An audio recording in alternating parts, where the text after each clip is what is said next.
ভাই আসসালামু আলাইকুম। ওয়ালাইকুম আসসালাম ভাই, ভালো আছেন? আছি, আল্লাহ রাখছে ভাই। এখানে কি আপনি সিকিউরিটি না গার্ড নাকি? হ্যাঁ, আমি ভাই এই কোম্পানি সিকিউরিটি গার্ড।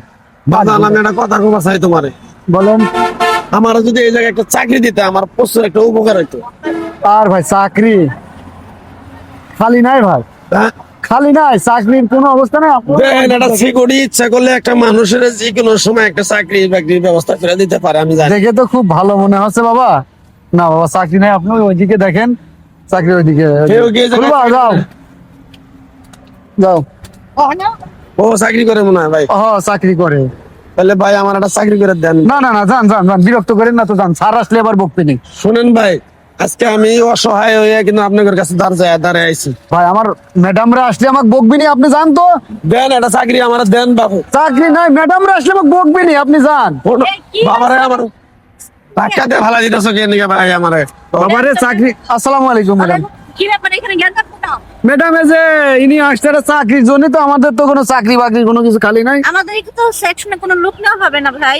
তাই বিলা কি এইভাবে অপমান করবেন? ধাক্কা দিয়ে আপনি ফালাই দিলেন কোন? অপমান কই করলাম ভাই, বললাম যদি সরে দাঁড়ান। ম্যাডামরা আসলে তো দেখে একটা মানে হুজুর মানুষের মতো মনে হইতেছে, আপনি তো মসজিদ মাদ্রাসায় কাজ করতে পারেন। আমি তো মসজিদ মাদ্রাসায় মনে করেন নামাজ কালাম মজ্জাম করতাম। ম্যাডাম ঢুকবেন? দাঁড়াও শুনি। আসলে ওইভাবে এখন মসজিদ মাদ্রাসায় ঠিকভাবে মানুষ বেতন দেয় না। হয়তো বেতন পাইলে কি 3-4 হাজার টাকা বেতন আমার সংসার চলে না। তার জন্য কইলাম যে যদি একটা গার্মেন্টস ফ্যাক্টরিতে চাকরি করা পারতাম তাহলে আমার জীবন আরে ভাই, চাকরি জান তো, যান ম্যাডাম এর সময়।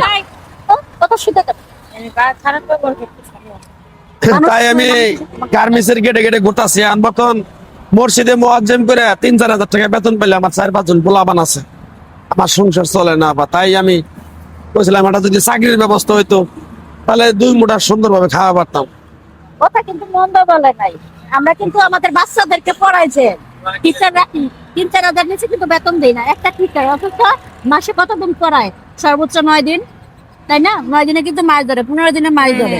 আর একটা হুজুরকে কিন্তু আমরা বেতন দিতে চাই না। এটার মধ্যে থাকে এগুলো। আমি যাও, আমি যাও, আমি যাও, আমি যাও। এটার মধ্যে আবার ফ্যাক্টরি, আবার মানে মুদির দোকান আছে মনে হয়। হ্যাঁ, হ্যাঁ। জি জি জি। তাহলে ওইটাই যদি একটা চাকরি দিয়ে দিতেন আমার উপকার হইতো। এটা আপা যান, ম্যাডাম যান যান যান যান। যে সমাজের যে অবস্থা, ওনাকে দেখে আর কি এটাই মনে হলো যে হুজুরদেরকে বেতন দিতে চায় না, বা ছেলে মেয়েদের যে পড়ানো হয় সঠিক মতো প্রতি মাসে তো দেয় না মনে হয় না। না, প্রতি মাসে যে যদি 5,000 টাকা বিল পাই, পাই না। বিলটা ক্লিয়ার করে তাহলে তারা মাস্টারদেরকে ভালোভাবে হুজুরদেরকে দিতে পারে।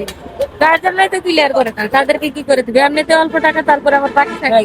এই কারণে এই সমস্যাটা। হ্যাঁ, আচ্ছা ভাই, আপনি আসছেন, আপনি বলছেন, আমরা চেষ্টা করব। আজকে তো আর সম্ভব না, আপনি আগামীকাল সকাল 10টায় আসেন, আমরা চেষ্টা করবো আপনার জন্য। যাক, আলহামদুলিল্লাহ, আমি কথাটা শুনে খুব খুশি হইলাম। আল্লাহ আপনাদেরকে অনেকদিন বাঁচায় রাখুক। দোয়া করবো সারা জীবন যদি আমি এই জায়গায় একটা চাকরি পাই। আচ্ছা, আজকে আপনি চলে যান, আপনি আইসের পরে আমরা দেখি আগামীকালকে আপনার জন্য কি করতে পারি। আচ্ছা ঠিক আছে, আসসালামু আলাইকুম।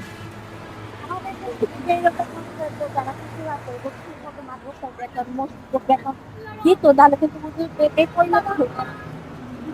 বেতন পায়, সে বেতন কি হুজুররা পাইতো?